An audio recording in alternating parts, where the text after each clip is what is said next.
Naofumi Iwatani lives in a world where diseases, pollution, and everything like that is prevalent. It's an apocalyptic type of world that he runs around and tries his best to survive. But what happens when Naofumi gets this radiation, gamma radiation within his body, and it never leaves him and begins to muster up more and more, making him something different? But on top of this, what would happen if he was sent to another world? How would he in fact deal with the idea of leaving his apocalyptic world to join another one that he'll have to defend? We'll find out right now on What If Naofumi was the legendary Gamma hero. Yo, what's good everybody? It's your boy Golden Falls Golden What If, whatever you want to call me, and I'm back on the Golden Kingdom channel. I know this is the second video in a row you are hearing my voice. Sorry if you don't like my voice too much. Unfortunately, the other two people on the Golden Kingdom are a little bit busy with IRL stuffs, so I'm going to handle this for now, but we should have the other two making videos, or a video, on Tuesday.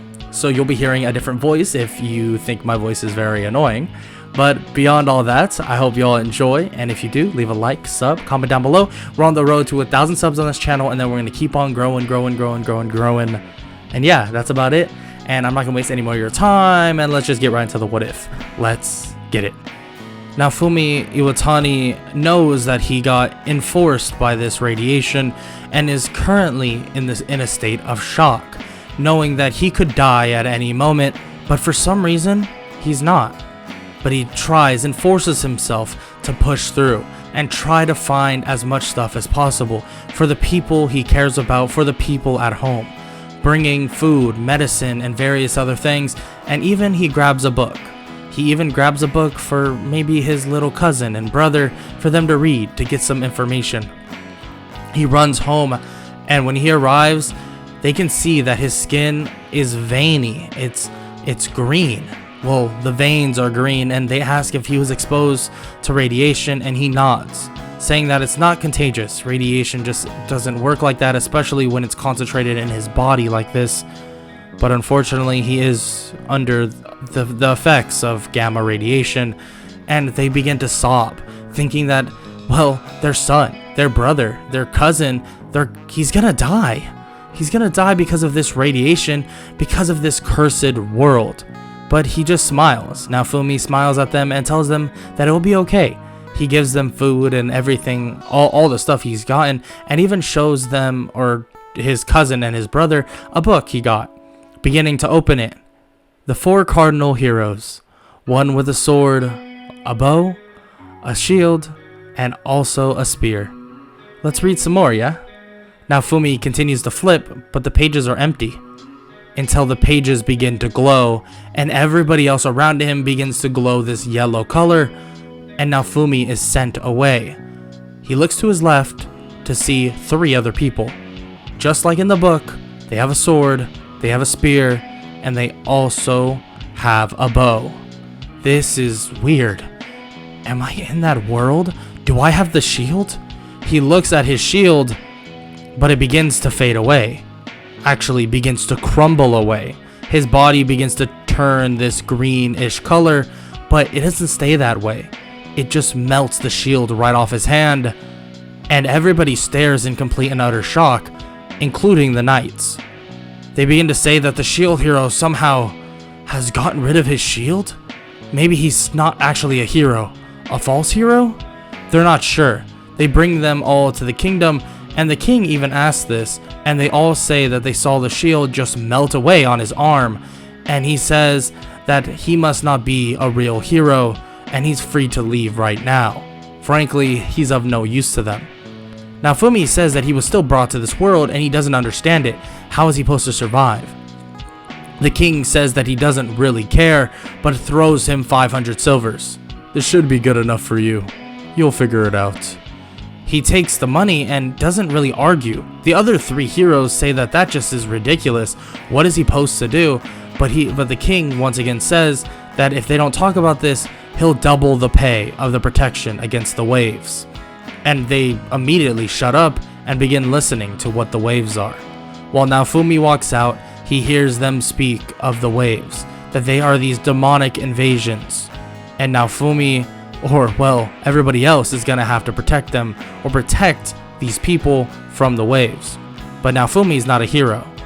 Does he really have to protect them? Well, Naofumi believes that in an apocalyptic world, and when you're given the power to stop something, he might as well try his best. He can feel this power rushing through his veins. It feels odd, a lot different than the one he felt in his world. He goes to a nearby shop and basically starts looking at this HUD menu that he figured out. He personally has played video games, before the apocalypse of course, but he begins to learn more and more about what his skill set is. It seems like he's the quote-unquote gamma hero.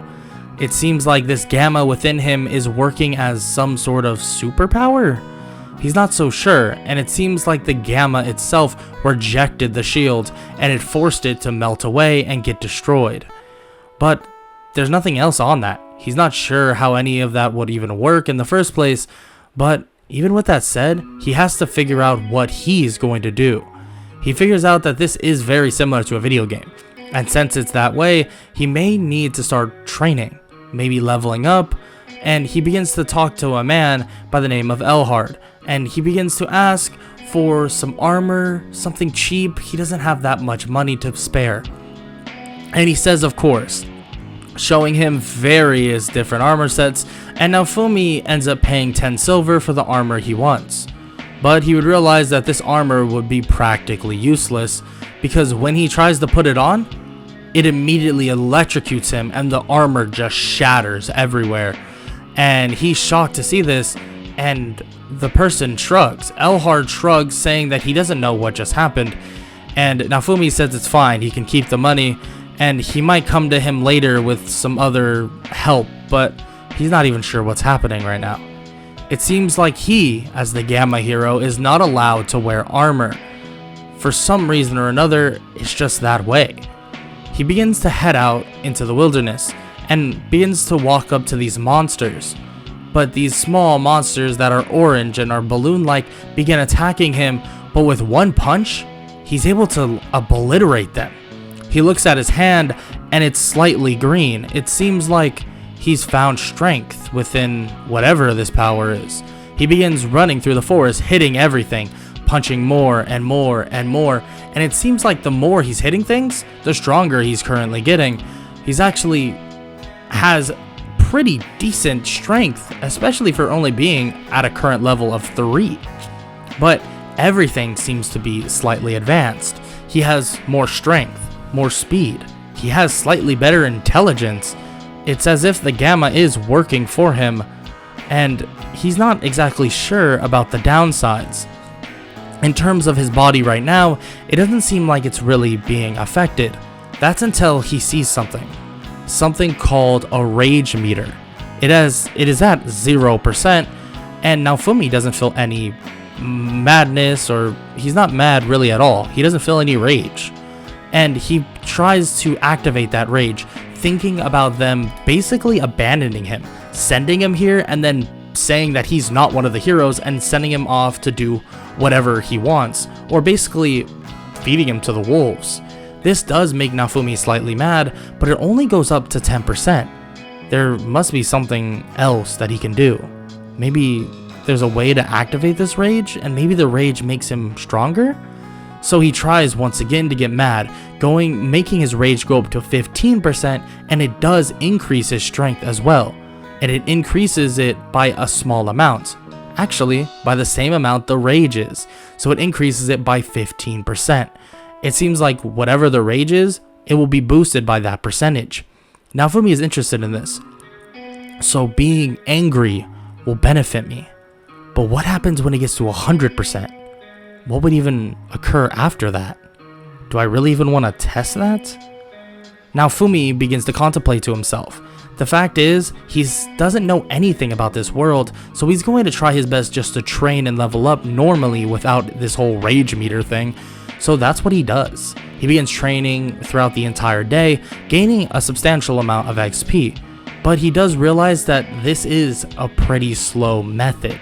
Frankly, with higher level monsters, he has to do way more damage, so it's practically impossible to kill them at efficient speeds.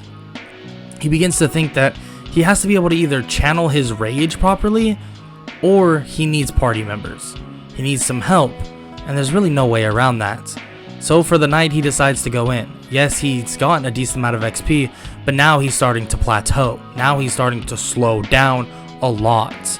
So he begins to head basically to go to bed into one of the hotel rooms, but someone stops him, saying that he knows that he needs a nice partner, a partner that can definitely help him out. So how about it? Something that can completely obey you. Naofumi is confused by this and asks him what he means, and the slave market owner invites him in. He shows him that he has slaves for sale, and these slaves will not disobey you at all, and that they can help him fight. And it seems like he's struggling with his powers currently, so he should be able to, you could say, have better advantages because of this. Naofumi shakes his head, saying that he's not a fan of the slaves and goes to walk out, but before he leaves, he sees a little girl, sees that she's suffering. So he shakes his head and asks how much for her, and he says that there's so many better monsters in here, why choose her? And he says that he doesn't care for a slave, but he wants to save that little girl. He pays whatever price the man says and takes the little girl without even getting a slave crest, believing that to be unethical. So he takes the girl and asks her name, and she says that her name is Raftalia, and that she's scared. Is he gonna hurt her? And Naofumi shakes his head, saying that he would never hurt her. He's just here to help. He's one of the heroes of some sorts. She begins to ask which hero, but he just responds that it's complicated. So he tells her that he needs her help to fight. He's pretty strong himself, but in terms of XP gain and growing stronger, it's kind of inefficient with only him, so he wants her to help him as well. And she agrees to do so, but she says she doesn't know how to fight. But Naofumi says that he will teach her. They'll get her a weapon and also armor, and then we'll go out and fight monsters. She nods, but is still kind of scared, but Naofumi reassures her that she'll be just fine. So they get her a weapon and armor from Elhard and begin to head off into the wilderness, in which she's able to defeat these balloon-like creatures very easily. But she is terrified when at the aspect of killing something that will basically spew out blood. She doesn't want to kill something that's gonna bleed, but Naofumi reassures her that it will be okay. That this blood, yes, don't get me wrong, it's scary. Blood is scary. But he tells her a story about himself and his other world, that they had to do what they needed to be done to survive. In their world, there were no nice people. Just like how she was hurt by these mean people, his whole world is run by them. And that's why the apocalypse really happened. And this basically motivates her to try a lot harder, stabbing the rabbit, and this gets her over her fear of blood. With that done, a couple days do pass, but Naofumi needs more money. Frankly, 500 silvers is not going to last him very long, and he needs to be able to make a quick buck. So he asks Elhard about this, and he explains that with his level he can at least go to Loot Village, so he should head over there. He does just that, heading over and basically offering them certain things, but they explain that it can only be sold for a couple copper or maybe even 1 silver for certain things as well. And he says that he understands and asks how much it is to stay a room here. And they say that it's really cheap, being that it's only like 1 silver a night. And on top of that, it comes with food and stuff like that. So he says that he wants to stay here for the rest of the time until this next wave, or until their first wave. They ask about the cave, about this place to make money, and they say that yeah, there is a cave over there that has some good stuff in it, but the only thing is, well, there's a lot of monsters in that cave. They explain that it's very dangerous, but Naofumi says that they can handle it, that they need some extra XP anyways. So they head over to that said cave to look for this ore that they speak of, and they begin mining it. But Naofumi does begin to sense something, and something begins to growl. Raphtalia falls back on her butt, and she is terrified. Oh my god, it looks just like the thing that killed my mom and my dad. Raphtalia is scared out of her mind, but when the dog comes charging in, Naofumi is able to stop the dog. His rage meter rises to 15%, thinking of this monster that killed Raphtalia's parents. He begins to get more and more mad, getting his anger or his rage up to a 30%. He suplexes the giant dog and tells Raphtalia that she needs to break through that fear and kill this thing, that she can do it. And she's able to force herself, and she jumps toward the dog and stabs it in the head. Naofumi then finishes the dog off and sighs in relief. His rage meter goes down from a 30% all the way back down to 0%, and he realizes that Raphtalia, in a way, could be a source of his rage. Not in a bad way though. Yes, he does care about her, but hearing about these stories that she suffered, went through, this does make him angry. And frankly, it ups his rage meter by a good amount. He looks on his body and sees that he's starting to get these green spots, but they do go away after the rage completely subsides, and he tells Raphtalia that they have many things to do, and that they're going to do amazing in this next wave. He promises. So, for the next month or so, they just level up in preparation of the next wave, doing anything he possibly can to level, and he figured out a way to get his rage meter to up to level or 50%, but the only thing with that, he does feel that if he goes higher, he may even lose control. His body gets slightly more bulky when he's at 50%, but what would happen if he was at 100? Would he be shredded? Would he even know what to do with his mind? Would his mind go haywire and just start smashing and destroying anything in his path? He's not so sure, and frankly he doesn't want to know, not at this moment, so he continues on with preparing for this wave, and begins to speak with Elhard about getting Raphtalia some new gear, finally, especially because, as a demi-human, she's practically all matured up now into a young adult woman, and they get her a nice sword and some nice armor, in which was kind of the last bit of money that Naofumi has. Raphtalia says that he really shouldn't be spending that much money, but he says that she deserves it, that she's helped him a lot during this process, and frankly, he can't thank her enough. But with that said, they need to go check out the quote-unquote Dragon Hourglass. He's actually heard about this from Elhard, and he wants to go see when this next wave is. But when he arrives, the other three heroes are there as well, and they begin chastising him, basically saying that he shouldn't even be here. What is he even doing? He's not a hero, so why would he even be here to check on the wave? And Naofumi doesn't say anything, just looks to see how much time before the next wave, which is 24 hours. Raphtalia, on the other hand, tells them all to shut up, saying that Naofumi is a hero, that she's his hero, and that he's done so much to protect her and help her, so they have no right. They have no right to say anything. So Raphtalia pulls Naofumi out of there immediately, and Naofumi pats her on the head, saying that she didn't really need to do that. He doesn't care. He's dealt with people like them before, and frankly, they're the same old, same old. They're gonna be how they are, and frankly, he's met too many people like that, so he's kind of used to it. Raphtalia shakes her head, saying that that shouldn't be the case. It doesn't make sense. Why are they gonna treat him that way? Naofumi says that the world doesn't make sense in general. It's very cruel out there, Raphtalia. I hope you realize that. But you need to be able to power through it. Don't get so angry. You don't need to be timid, but you need to be calculated, I would say. With all that said, 24 hours then passes, and he gets a notification in his HUD, basically saying that the first wave is arriving. So he teleports over and sees that there's a giant monster there. He goes about to go to fight it, but Raphtalia points out that the village of Loot is under siege.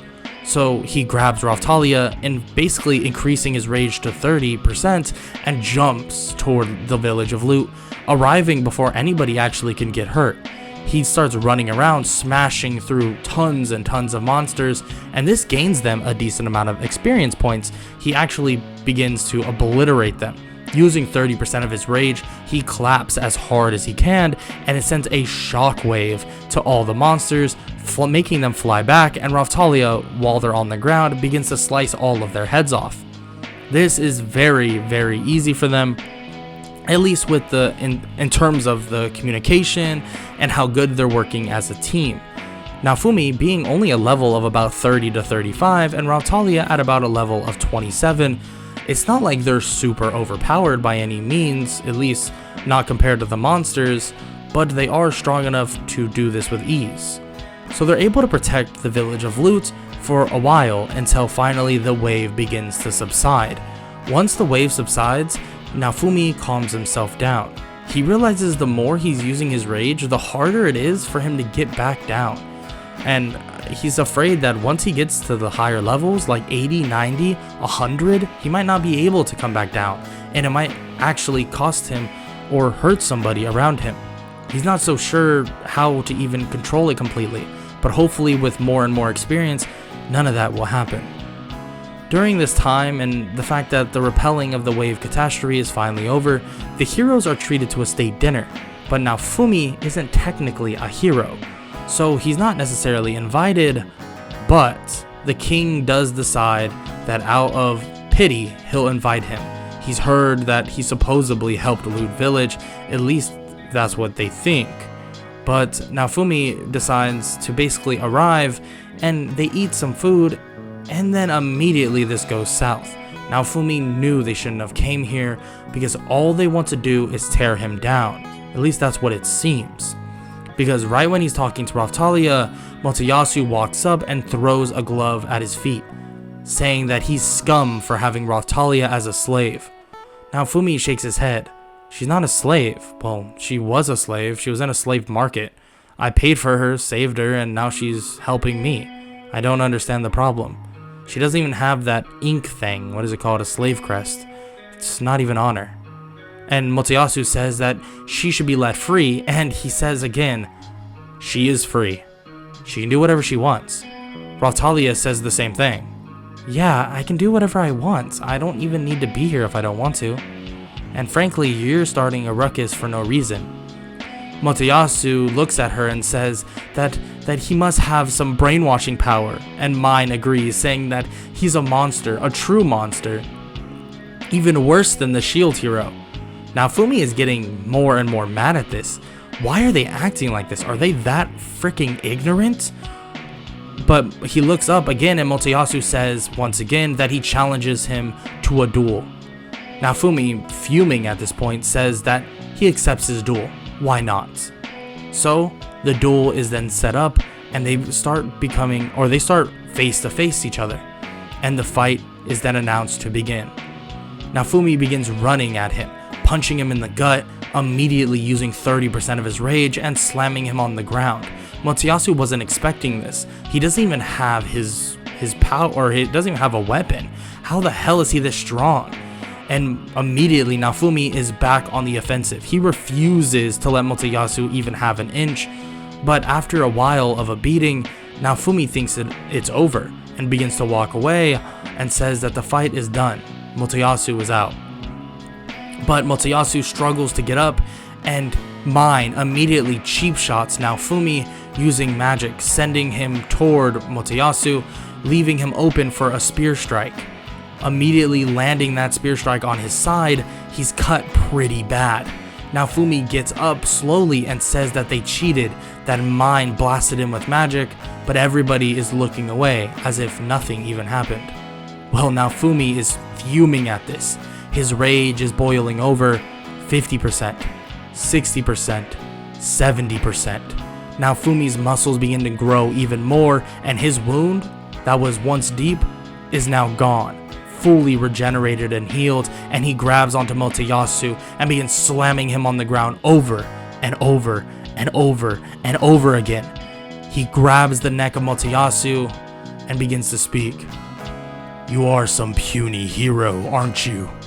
He slams him on the ground again, and Motoyasu is practically out cold. Since you wanted to take my life, I'm gonna take something from you. How about it, Mr. Spear Hero? He grabs the left arm of Motoyasu, planting his foot on the shoulder of him, and rips off his arm and throws it to the side. Good luck using the spear with only one arm, idiots. Naofumi begins to walk away, and his rage meter begins to slowly go down, but frankly, it's still pretty high, sitting at a 50% on its own. Now, Naofumi is just pissed. Anybody that would even approach him, he'd most likely just smack away or punch, maybe even hurt devastatingly. But Raphtalia is able to run over and slightly calm him down, and they're able to get out of there before anything else ever happens. Naofumi leaves, and Raphtalia asks, what was that power? And at a 30% rage, he's able to basically speak with her, but kind of in a mad tone, saying that power was the rage at 70%. And he doesn't even know what to think what it would be at 100%. But even with that said, he can't really think about that at the moment. All he had to worry about was the safety of Raphtalia. That's all he really cared about. She hugs him, and his meter of rage begins to go down completely. It seems like Naofumi, the Gamma hero, has an extremely bad temper, and for good reason. How bad will this temper get? How much rage will Naofumi store within himself, and what kind of powers will be revealed throughout the entire time? And how many powers will be revealed through this rage? Will Melremark learn from its mistakes after Naofumi's show of power?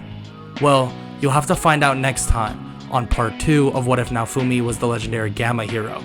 If you enjoyed, make sure to leave a like, sub, and comment down below any suggestions you want for future what ifs, being Naofumi, being Itadori, being, I don't know, Demon Slayer, whatever. Except for My Hero and Naruto. We're not doing those. But with that said, I hope y'all enjoyed. Make sure to leave a like, sub, comment down below, and have an amazing day. Later.